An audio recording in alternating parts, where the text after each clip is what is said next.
Hi, everyone. We're here with a new Power Burst, and it's our Power Burst series on schools and education. And here I am with my lovely friend and colleague, Tara Gretton, and my name is Vicky Essebag. And so the question we have for you today is, how do we prepare our students for a successful school year? And Tara and I have been talking about this idea that when we begin the school year, and most schools have now been in session for a few weeks, we've been talking about beginning the school year and really thinking about prioritizing our students over prioritizing the curriculum. And what that means. Now, that doesn't mean that we're not going to teach to the curriculum.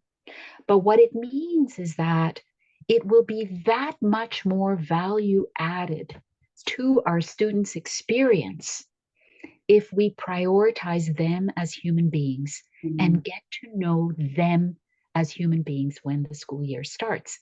And what that could mean is it could mean devoting a full week to just building relationships, helping our students to get to know each other, helping us to get to know them as learners, and what are their interests, what do they like, what are their joys in life, what are some of their personal experiences that they might like to share with us, all of that. And we can do it that way in the form of an introductory week, or we can figure out how we're going to embed that type of rich learning and interacting into each and every day, and how we're going to infuse that along with the curriculum so that we can develop those relationships in the classroom. So then it's not really about asking ourselves, okay, how do we differentiate instruction for every learner? And that becomes a really tall order for educators, right? How are we going to, if we have a large class of students, how are we going to manage that? See, if we know our students from the very beginning of the school year, we don't really have to think about that. We just know on an intuitive level how we need to meet the needs of all of our learners in our class. And it's also, so what we're talking about here is intention. The intention to take those steps to build relationships with our students. And we know that when our students feel heard, known, when their voices are recognized, when they have that relationship with their teacher and with their peers, they learn better. So we actually set them up for success.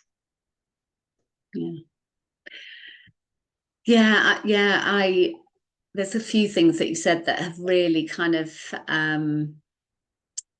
resonated, and I think are really important from what you're saying. I think when we can go into certain environments, into certain settings, and obviously I know that teachers plan a lot. They have to do a lot of planning and are really good at that, and so organized because of the amount of work that they have to do. But I suppose from my own perspective, when I set my intention about something, then it's far more likely to happen, and it really does make a difference. And without that intention, there can be sort of reflections afterwards, thinking, oh gosh, I wish I'd done that, I wish I'd done that. Things could have gone differently if I'd been more intentional about what I was hoping for. So I think the power of setting your intentions, and it really made me think about, how the teacher, by setting those intentions to build those relationships, to get to know the students. As you were talking, what I really visualized was the difference it will make to the students and their relationships with each other. And I think you spoke to that as well, that peer-to-peer. There's nothing more powerful than young people listening to each other, learning from each other, hearing about others, each other's experiences and the things that they enjoy and the things that they find difficult as well. From that, it can enable young people to feel more at ease, more relaxed, not alone, in the school setting. And that when you were talking about success, I saw this real collective success, that them together and humanizing their interactions with each other and really humanizing, their interactions with the teacher as well, that it comes from a point of care, of doing this together. And you imagine that, they together think, right, what are our intentions? How are we going to, what this exercise, this week of doing this, what difference has this made to us? As we go through the curriculum and we do the things that we need to do, suppose we were to hold on to this time that we've had together, getting to know each other and building, this collective. Suppose we were to maintain this, what would be the thing that we're going to continue to do each week that will help us to hold on to this? Yes, and I'm thinking, and as you're talking, Tara, I'm thinking about authenticity. I'm thinking about young people being authentic with each other. And what that means is that young people who feel safe enough to be authentic with each other in the classroom, that also speaks to authenticity of the teacher and the teacher being able to be authentic with students, so that if the teacher is having a challenging day or a hard day, the teacher can be honest with the students and say, you know what, this is a bit of a rough day. Let's just take a deep breath. Let's just be mindful of each other. Let's respect each other's needs, and it's okay.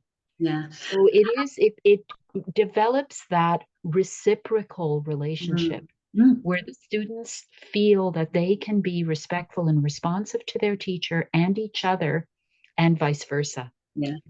Yeah. And just before we finish, because it's so interesting that you talk about authenticity, because that has come up a lot today in one of the schools where I work, and and last week as well, really interesting, about students talking about how they at times have felt like they needed to be somebody else in order to fit in, Yeah. where they're starting to notice that they've done that and starting to think about. I actually had a conversation with a student this morning. I was asking, what could we do differently that would enable the students to feel that they can be more themselves? And, the things that they said were not kind of dissimilar to what you were talking about, really, about that space to have those collective conversations where people can get to know each other and listen to each other. And so I think that opportunity to be authentic is so important and so, yeah, powerful. Yeah. Thank you, Tara. Thank you. Yeah. Have a great day, everyone. Have a great day. Thanks.